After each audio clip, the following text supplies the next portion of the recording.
Assalamualaikum warahmatullahi wabarakatuh. Alhamdulillahirabbil alamin.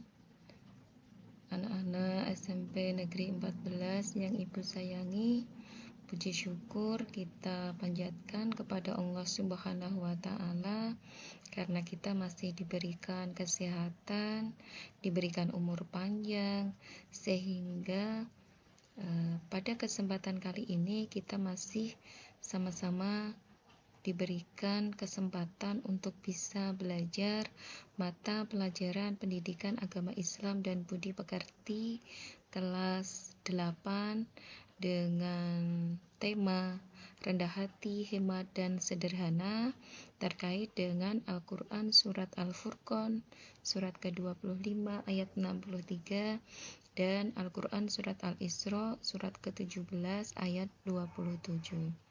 Kita awali pertemuan di kesempatan kali ini dengan bacaan basmalah, dilanjutkan dengan doa sebelum belajar. Bismillahirrahmanirrahim. Raditu billahi rabba wa bil islami dina wa bi muhammadin nabiyyan wa rasula. Rabbi zidni ilma warzuqni fahma. Amin ya rabbal alamin. Anak-anakku, dengan bacaan basmalah dan doa sebelum belajar tadi, semoga beberapa menit ke depan kita belajar mendapatkan kemudahan dari Allah Subhanahu wa taala, diberikan ilmu yang bermanfaat dan diberikan kemudahan dalam memahami materi yang akan kita pelajari pada kesempatan kali ini. Amin. Tidak lupa juga Ibu selalu mengingatkan kepada anak-anak, tetaplah untuk rajin melaksanakan ibadah kepada Allah.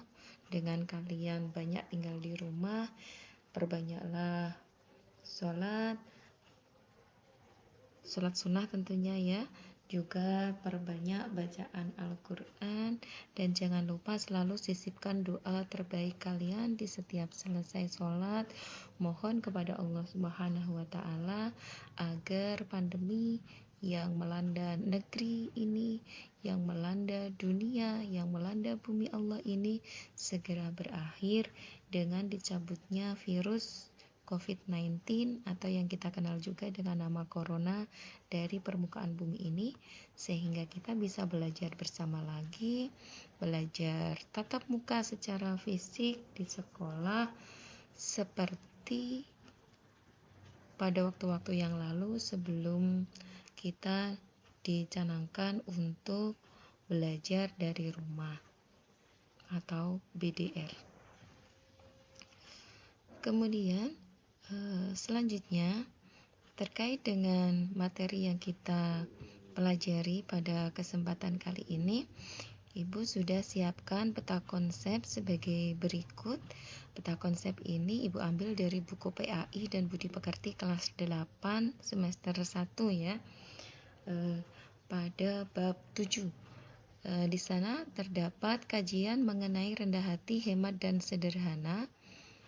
Yang dalam kajian ini peta konsepnya nanti ada membaca ayat, ada mengartikan tiap ayat, kemudian ada memahami ayat Al-Quran. Nah, pada kesempatan kali ini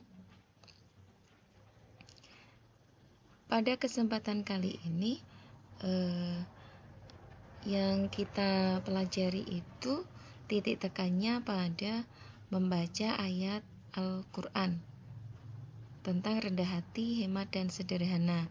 Jadi Al-Quran surat Al-Furqan ayat 63 dan Al-Isra ayat 27 tadi yang akan merupakan titik fokus pembelajaran kita pada kesempatan kali ini, termasuk di dalamnya nanti kajian mengenai bacaan mat atau panjang.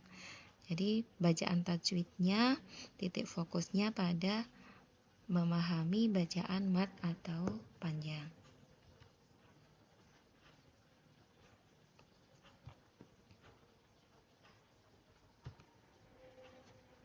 Oke, kita lanjutkan.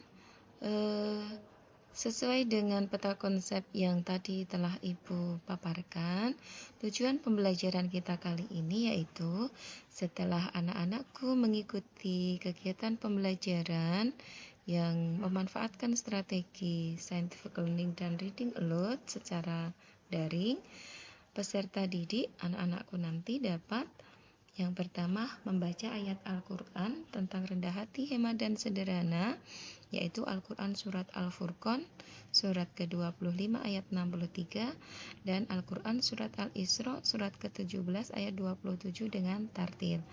Kemudian tujuan pembelajaran yang kedua, masih sinkron dengan peta konsep yang tadi sudah Ibu kemukakan, yaitu mengidentifikasi bacaan mat atau panjang pada Al-Quran Surat Al-Furqan surat ke-25 ayat 63 dan juga Quran Surat Al-Isra surat ke-17 ayat 27 dengan tepat.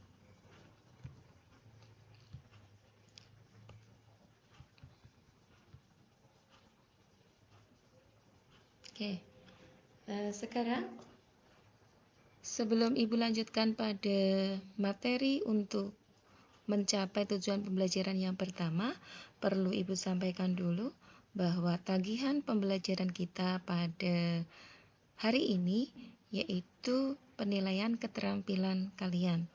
Penilaian keterampilannya adalah membaca Al-Quran Surat Al-Furqan surat ke-25 ayat 63 dan Surat Al-Isra surat ke-17 ayat 27. Teknisnya nanti setelah kalian mempelajari ayat ini, berlatih membacanya secara berulang-ulang, dan setelah kalian merasa mantap, maka kalian bisa menyiapkan video untuk merekam bacaan kalian. Membaca ya, bukan menghafal. Jadi bacaan kalian membaca, di syuting, di videokan. Boleh juga videonya nanti diedit menggunakan aplikasi edit video seperti KineMaster, InShot, Viva Video, Power Director, dan juga yang lain-lain supaya tampilannya lebih menarik dan lebih bagus. Kemudian setelah videonya fix, videonya sudah jadi, silakan diupload di Google Drive kalian, simpan di Google Drive kalian. Kemudian linknya serahkan kepada Ibu di Google Classroom. Jadi yang diserahkan di Google Classroom untuk Ibu periksa dan Ibu nilai adalah link video kalian yang telah tersimpan di Google Drive. Nah, kita lanjutkan. Materi kita yang pertama yaitu membaca Al-Quran Surat Al-Furqan surat ke-25 ayat 63. Nah, sebelum membaca Al-Quran, Ibu ingin mengingatkan lagi anak-anak, sebelum membaca Al-Quran, perhatikan beberapa adab, beberapa kesopanan, beberapa tata krama ketika kita membaca Al-Quran. Yang pertama, kalian dianjurkan untuk suci dari hadas dan najis. Jadi, yang hadas kecil silakan bisa wudhu dulu. Kemudian yang hadas besar silakan bisa mandi wajib dahulu. Setelah dipastikan kalian suci dari hadas kecil dan hadas besar, suci dari najis, silakan kalian menutup auratnya. Ya, jadi keutamaan membaca Al-Quran itu auratnya tertutup. Kemudian yang ketiga, jangan lupa membaca ta'awud dan basmalah sebelum membaca Al-Quran dan mengakhirinya dengan bacaan tasdik. Nah, itu beberapa hal yang perlu kalian perhatikan sebelum membaca Al-Quran. Jadi videonya nanti bisa disesuaikan dengan adab yang sudah Ibu sampaikan. Langsung ya, kita pada membaca Al-Quran Surat Al-Furqan surat ke-25 ayat 63. Anak-anak, dimulai dengan bacaan ta'awud dan basmalah. A'udzu billahi minasy syaithanir rajim. Bismillahirrahmanirrahim. وعباد الرحمن الذين يمشون على الأرض هونا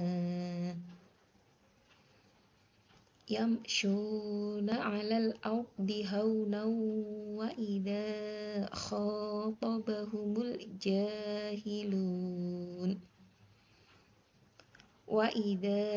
خاطبهم الجاهلون قالوا سلاما. Ibu ulang sekali lagi, kalian bisa mengikuti ya. وعباد الرحمن الذين يمشون على الأرض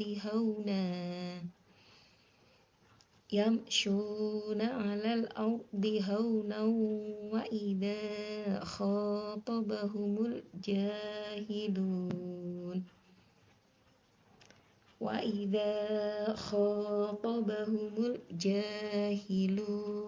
قالوا salama. Kita lanjutkan dengan Al-Quran Surat Al-Isra ayat 27. Bismillahirrahmanirrahim.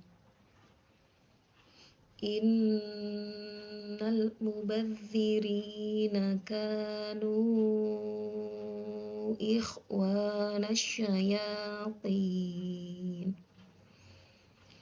wa kana syaitanu lirabbihi kafura. Ibu ulang sekali lagi. Innal mubadzirina kanu ikhwana syayatin wa kana syaitanu lirabbihi kafura. Shadaqallahul azim. Oke, yang Ibu berikan contoh pada kesempatan kali ini, barusan tadi, itu adalah cara membaca Al-Quran dengan tartil secara basic atau secara dasar. Jadi belum disematkan murotal yang baik.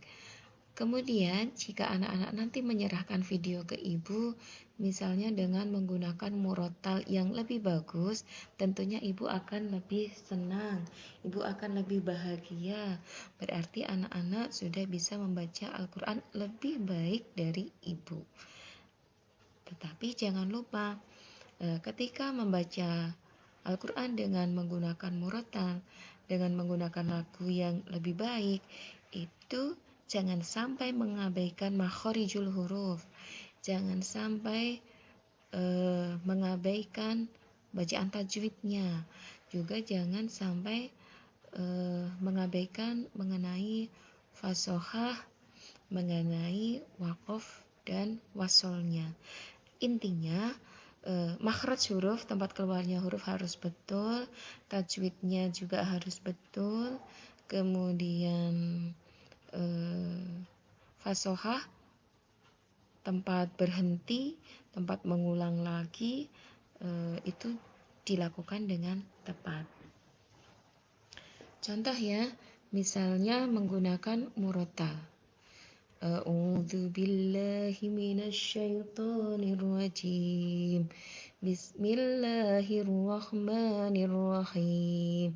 Innal mubadzirina kanu ikhwana syayatin wa kana syaitanu lirabbihi kafura.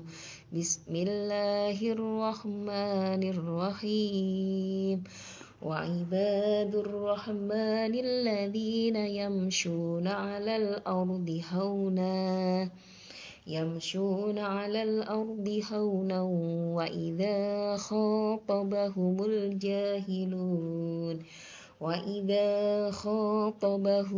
jahiluna qalu salama. Shadaqallahul azim. Misalnya membacanya seperti itu juga boleh. Nah, mungkin ada di antara kalian yang bertanya-tanya, mengapa Bu Khadijah dalam satu ayat itu berhentinya kok lebih dari sekali, tidak hanya di akhir ayat saja. Nah, ini Ibu sampaikan, ketika membaca ayat Al-Quran, kita tidak boleh mengambil nafas di tengah-tengah sementara di situ tidak ada tanda wakaf atau tanda berhenti.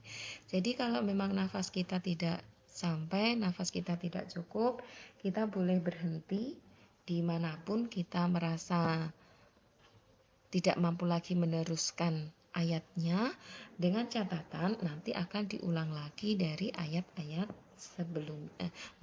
dari beberapa kata sebelumnya. Nah, kita lanjut. Sesuai dengan tujuan pembelajaran kedua tadi, anak-anak bisa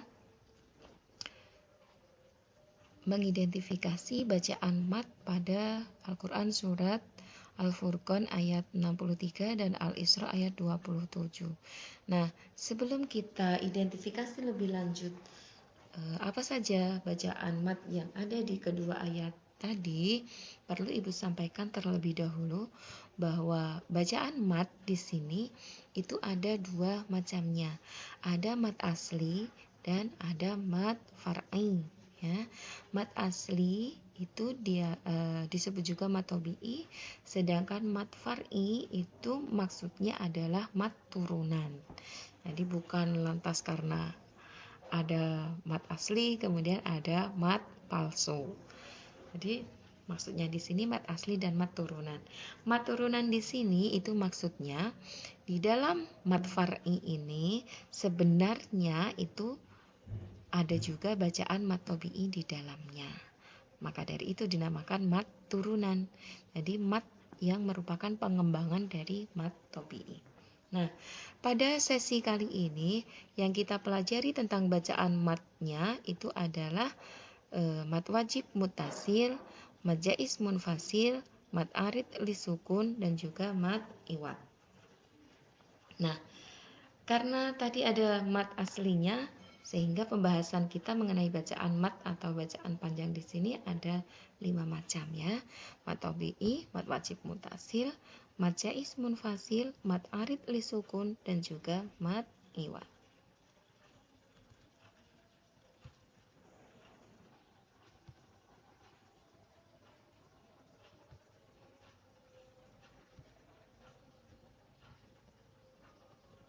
Oke, yang pertama mat tabi'i.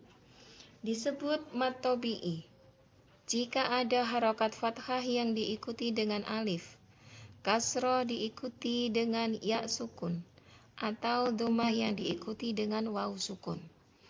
Jadi contoh konkretnya seperti ini. Jika ada fathah yang diikuti dengan alif, jadi huruf ba ini harokatnya fathah diikuti dengan alif. Atau jika ada kasroh yang diikuti ya sukun, huruf dzal, harokatnya kasroh, setelah itu ada ya sukun. Atau jika ada dhammah yang diikuti dengan waw sukun, shin, harokatnya dhammah, kemudian ada waw sukun. Maka ba, dzal, dan shin ini merupakan contoh dari mat tabi'i. Ya. Kemudian contoh-contoh yang lainnya itu sudah Ibu bulatkan dengan lingkaran-lingkaran yang ada di situ. Jadi jika ada salah satu saja harokat fathah yang diikuti dengan alif, kemudian kasroh yang diikuti dengan ya sukun, atau dhammah yang diikuti dengan waw sukun, maka itu merupakan contoh dari mat tabi'i. Adapun cara membacanya, huruf-huruf yang berharokat itu fathah kemudian ada alifnya, kasroh kemudian ada ya sukunnya, dhammah kemudian ada waw sukunnya, maka huruf-huruf itu harus dibaca panjang karena dia merupakan bacaan mat tabi'i. Lalu membacanya panjang itu sepanjang apa? Sepanjang satu alif atau dua harokat. Nah, contohnya seperti ini. Misalnya wa'ibadu, di situ tidak ada alifnya, maka kita membacanya wa'ibadu. Wa'ibadu. Tetapi karena setelah fathah itu ada alifnya, kita membacanya 2 harokat atau 1 alif. Wa ibadu. Wa ibadu. Begitu juga alladzina. Alladzina yamshuna. Tidak boleh alladzina. Juga tidak boleh yamshuna. Oke, bisa dipahami ya? Nanti kalau masih belum jelas, videonya bisa diulang-ulang supaya kalian pemahamannya lebih jelas. Kita lanjutkan dengan pembahasan kita berikutnya, yaitu mad wajib mutasil dan mad jaiz munfasil. Nah, untuk materi mad wajib mutasil dan mad jaiz munfasil ini sengaja Ibu jadikan satu pembahasan karena di sini ketentuannya hampir sama, yaitu syaratnya jika ada mad tabi'i yang diikuti dengan hamzah. Jadi baik mad wajib mutasil maupun mad jaiz munfasil itu syaratnya harus ada mad tabi'i yang diikuti dengan huruf hamzah. Nah, yang membedakannya kalau mad wajib mutasil, mad tabi'i dan huruf hamzahnya berada dalam satu lafaz. Sedangkan kalau mad jaiz munfasil itu mad tabi'i dan huruf hamzahnya berada pada lafaz yang berbeda. Contohnya ini, ja'a. Ja'a, ini kan ada mad tabi'i, huruf jim itu harokatnya fathah diikuti dengan alif, maka dia dinamakan mad tabi'i. Nah, mad tabi'i ini bertemu dengan hamzah dalam satu lafaz. Lafaznya apa? Ja'a.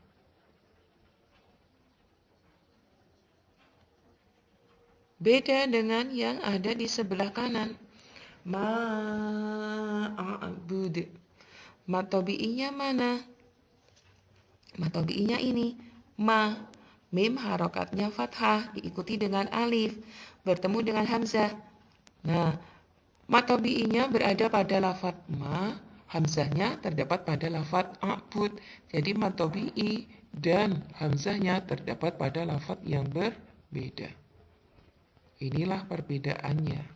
Kalau mad tabi'i dan hamzahnya dalam satu lafaz, namanya mad wajib mutasil. Sedangkan kalau mad tabi'inya bertemu dengan hamzah pada lafaz yang berbeda, namanya mad jaiz munfasil. Cara membacanya kalian bisa lihat di bawahnya itu masing-masing. Kalau mad wajib mutasil, membacanya hanya ada satu ketentuan, yaitu sepanjang 3 alif atau 6 harokat. Sedangkan kalau mad jaiz munfasil, membacanya ada 3 pilihan. Boleh 1 alif atau 2 harokat, boleh 2 alif atau 4 harokat, boleh juga 2,5 alif atau 5 harokat. Jadi membacanya idza jaa sampai kalian menegakkan 6 jari. Kemudian untuk ma'bud boleh seperti membaca mad tabi'i karena hanya 1 alif boleh. Ma'bud boleh. Ma'bud sampai kalian menegakkan 4 jari boleh. Kemudian ma'bud sampai kalian menegakkan 5 jari itu lebih baik atau lebih utama. Oke, masih sama dengan mad tabi'i tadi. Kalau belum paham, nanti silahkan bisa diulang-ulang videonya. Selanjutnya kita akan membahas tentang mad iwad. Oh iya, tadi yang mad wajib mutasil dan mad jaiz munfasil kita keluar dari konteks ayat Al-Furqan ayat 63 dan Al-Isra ayat 27. Karena di kedua ayat tadi tidak ada contoh tentang mad wajib mutasil dan mad jaiz munfasil. Nah, ini yang mad iwad ada di kedua ayat tadi. Pengertiannya, disebut mad iwad apabila terdapat huruf yang berharokat fathah tanwin terletak pada wakof atau tempat berhenti pada akhir kalimat. Nah, anak-anak bisa lihat itu. Yang di kanan ini ada kafuron, yang di sebelah kiri ada salaman. Nah, Yang namanya mad iwad itu membacanya kita sepanjang satu alif. Jadi ro-nya dibaca satu alif, mimnya juga dibaca satu alif. Tetapi satu alifnya itu ketentuannya fathah tanwinnya berubah menjadi fathah. Sehingga membacanya bukan kafuron, kan? Tetapi kafuron. Begitu juga bukan salaman, juga bukan salaman, tetapi yang betul adalah salaman. Lirabbihi kafuru, qalu salama. Nah, seperti itu. Ro dan mimnya dibaca panjang sepanjang satu alif atau dua harokat. Fathah tanwinnya berubah menjadi fathah. Bisa dimengerti? Oke. Kalau masih belum paham, masih sama dengan yang tadi, silakan mutar ulang videonya. Terakhir, kita akan membahas tentang mad arid lis sukun. Apa sih mad arid lis sukun itu? Disebut mad arid lis sukun atau mad arid apabila terdapat mad tabi'i yang diikuti dengan wakof. Nah, ini ketentuannya hampir sama dengan mad iwad, sama-sama terdapat di wakof, sehingga kebanyakan berada di akhir ayat. Ini contohnya ibu juga keluar dari dua ayat yang kita bahas pada pertemuan kali ini. Mengapa? Karena di dua ayat tadi kita tidak bisa menemukan contoh mad arid lis sukun. Nah, ini mad arid lis sukunnya ada mad tabi'i bertemu dengan huruf yang diwakafkan. Mad tabi'inya adalah ro berharokat domah diikuti dengan waw sukun. Huruf yang diwakafkan di sini sama-sama nun. Huruf selain nun boleh? Boleh. Nah, jadi huruf akhirnya tidak harus nun. Nah, kafirun, run ini biarpun di situ terdapat mad tabi'i, tetapi di sini lebih tepatnya kalau dinamakan mad arid lis sukun. Begitu juga lakum dinukum waliyatin.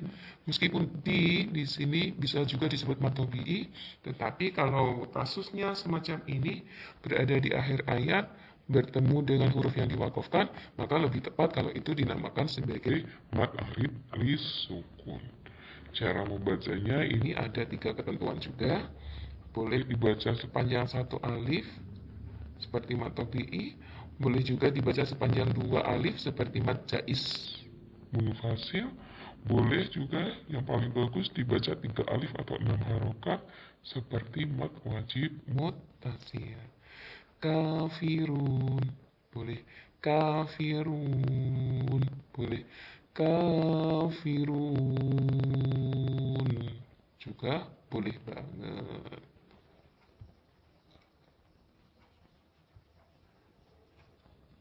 Nah, demikian yang bisa Ibu sampaikan mengenai pembahasan kita kali ini. Kurang lebihnya bisa kalian ulang-ulang lagi sehingga kalian bisa mendapatkan pemahaman yang lebih jelas. Kemudian jangan lupa untuk menyerahkan hasil kalian di Google Classroom sesuai dengan tenggat waktu yang diberikan, lebih cepat, lebih bagus. Ya, sesuai dengan pantun, ikan sepat, ikan gabus. Lebih cepat, lebih bagus. Semakin kalian cepat menyelesaikan tugas-tugas yang diberikan oleh Bapak dan Ibu guru, maka kalian akan semakin mendapatkan ketenangan dan ketenteraman karena tidak dikejar-kejar oleh Bapak dan Ibu guru. Seperti permainan saja dikejar-kejar. Maksudnya tidak diburu-buru untuk segera mengirim. Nah, itu yang bisa Ibu sampaikan.